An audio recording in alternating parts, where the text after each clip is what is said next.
It's Monday, time for this week's Hardball Power Rankings. Who's showing power in this presidential race? Who's not? Let's play Hardball. Good evening, I'm Chris Matthews, and welcome to the Hardball Power Rankings. The first person showing power this week, Barack Obama.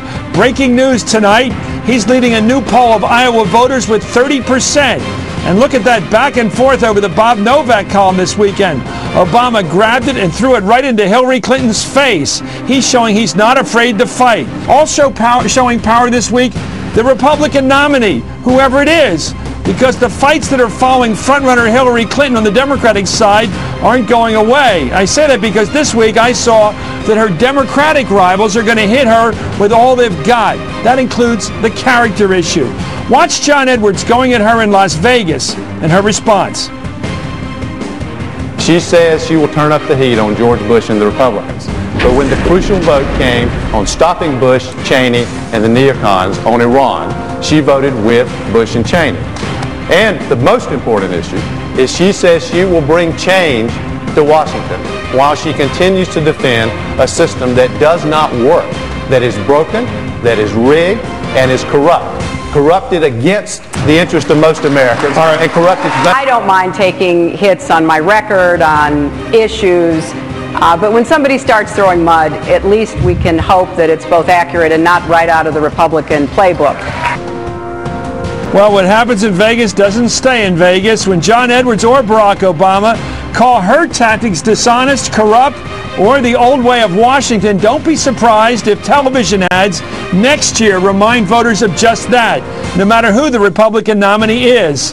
Who else is showing power this week? Rudy Giuliani, the national poll leader for the Republican nomination. Who's not showing power this week? Hillary Clinton. Obama dragged her into a fight over whether she's using slime tactics, and that new Iowa poll questions her inevitability yet again.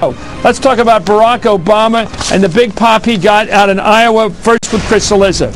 Well, you know, Chris, I think everyone's going to see this tomorrow and think, wow, Barack Obama 30, Hillary Clinton 26. Now, pollsters will tell you, well, the statistical margin of error and not all that much has changed. Baloney. This race is about perception.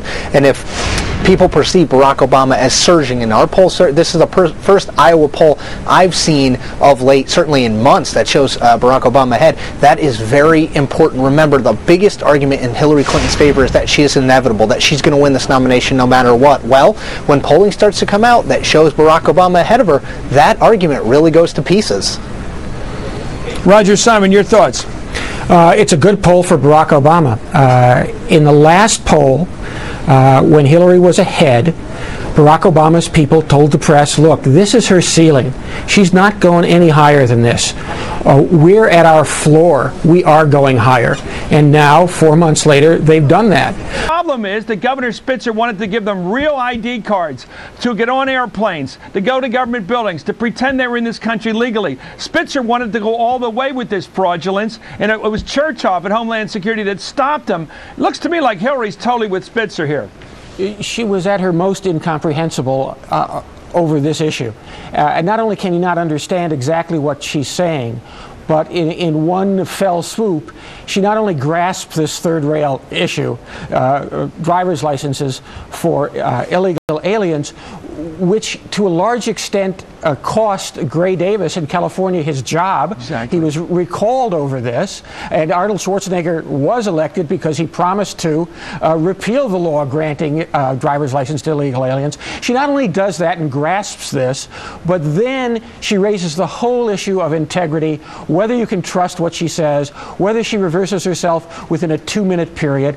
It was her worst moment, not only of the evening, but her worst moment of the campaign.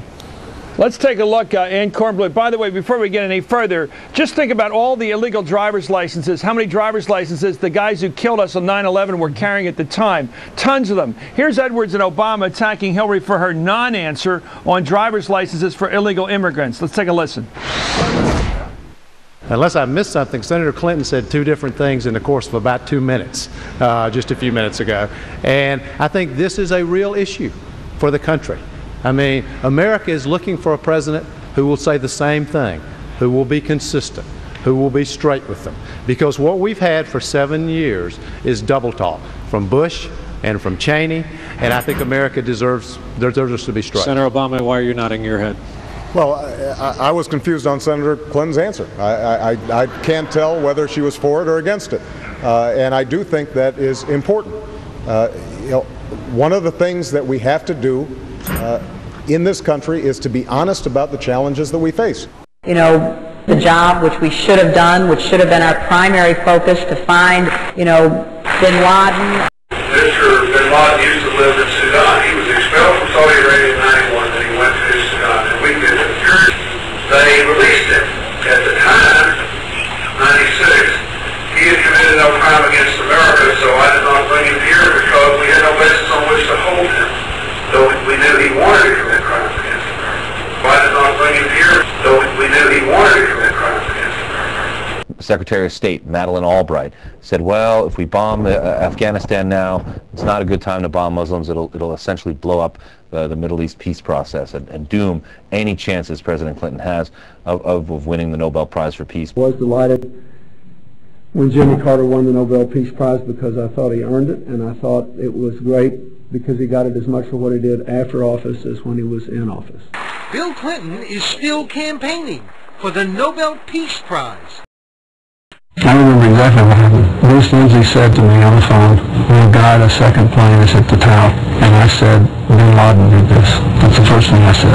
He said, "How can you be sure?" I said, "Because only Bin Laden and the Iranians could set up a network to do this. And they wouldn't do it because they have a country and targets." Bin Laden did. Did you also think at the same time we came pretty close to getting them? Yeah, I thought that my virtual recession was well placed, and I was full of regret that I never did it. I mean, I immediately thought that he had done it. I always ask the same question for 8 years. Can we kill him tomorrow? Bin Laden is alive today because Mr. Clinton, Mr. Sandy Berger, and Mr. Richard Clark refused to kill him. That's the bottom line.